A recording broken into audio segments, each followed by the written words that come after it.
তো আমি ইসকনে আসার পরে আমার সাথে কি হয়েছে আমি বলতে চাই আপনাদের কাছে। দেখুন, ইসকনে আসার পরে আমাকে প্রথমত কি করতে হয়েছে, আমি আমিষ আহার বর্জন করলাম, সব ধরনের নেশা বর্জন করলাম, সব ধরনের দ্রুত ক্রীড়া বর্জন করলাম, সব ধরনের অবৈধ সঙ্গ বর্জন করলাম। আজকে যখন আমি দেখি আমার মতো আরেকটা যুবক ছেলে বা আমার মতো যুবকেরা আজকে ইচ্ছা মতো মাছ, মাংস, ডিম এরকম আমিষ আহার করছে, অন্য পশুদেরকে হত্যা করছে, আমার মতো যুবকেরা তারা নেশা করে রাস্তায় পড়ে থাকছে, বিড়ি, সিগারেট, মদ, গাঁজা এগুলো সেবন করছে, তারা দ্রুত ক্রীড়া, জুয়া খেলছে এবং তারা অবৈধ সঙ্গ করছে, তখন সেটা দেখে আমারও আফসোস হয়, হায় হায় আমি কত কিছু মিস করছি জীবনে, আমি এগুলো করতে পারছি না। আজকে আমি তাদের মতো অসৎসঙ্গ করতে পারছি না।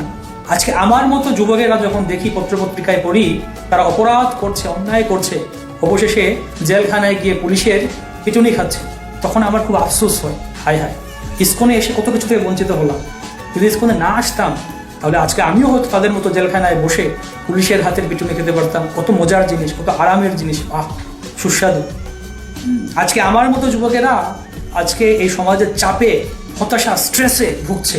যুব সমাজ, তাদেরকে ঘুমের ট্যাবলেট খেতে হচ্ছে বা ড্রাগস নিতে হচ্ছে, কিন্তু আমি এই ড্রাগসের স্বাদ থেকে বঞ্চিত হয়েছি। ঘুমের ঔষধ আমি নিতে পারছি না, আমি কত কিছু থেকে বঞ্চিত হচ্ছি। আমি আজকে এই সমস্ত যুবকদের মতো রাস্তায় গিয়ে অন্য মেয়েদেরকে ইপটিজিং করছি না। আমার কোনো গার্লফ্রেন্ড নেই, ব্রহ্মচারী হয়ে গেছি, আর সেই গার্লফ্রেন্ড ছেড়ে যাচ্ছে, প্রেমিকা ছেড়ে যাচ্ছে, যখন কান্না করছে, আত্মহত্যা করছে, আমি তো এর স্বাদ নিতে পারলাম না, আমি তো এর মজা উপভোগ করতে পারলাম না। কি করলাম আমি জীবনে? আমার জীবনে উচ্চাকাঙ্ক্ষা নেই, আমার জীবনে সেরকম তাদের মতো হতাশা নেই। কি করলাম আমি জীবনে? কত কিছু থেকে বঞ্চিত হচ্ছে।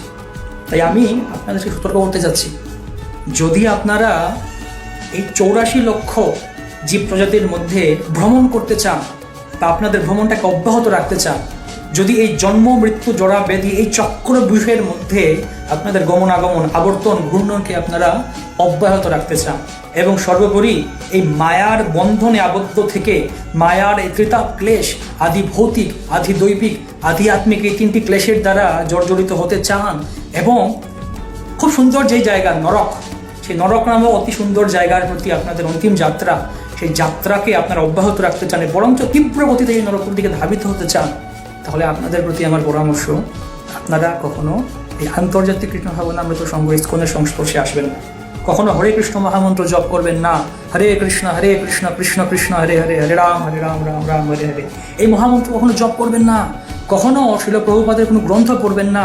ভগবদ্গীতা, ভাগবতম, চৈতন্য চরিতামৃত এই গ্রন্থগুলো কখনো পড়বেন না। সাধু সঙ্গ করবেন না, কারণ সাধুরা বড্ড খারাপ লোক, তারা খুব ভয়ঙ্কর লোক। তারা আপনাদেরকে, এই যে আপনাদের যে নরকের প্রতি আপনাদের তীব্র ইচ্ছা, নরকের পিছনে ছুটছেন আপনারা নরক লোকের দিকে, সেই যাত্রাকে বন্ধ করে দেয়।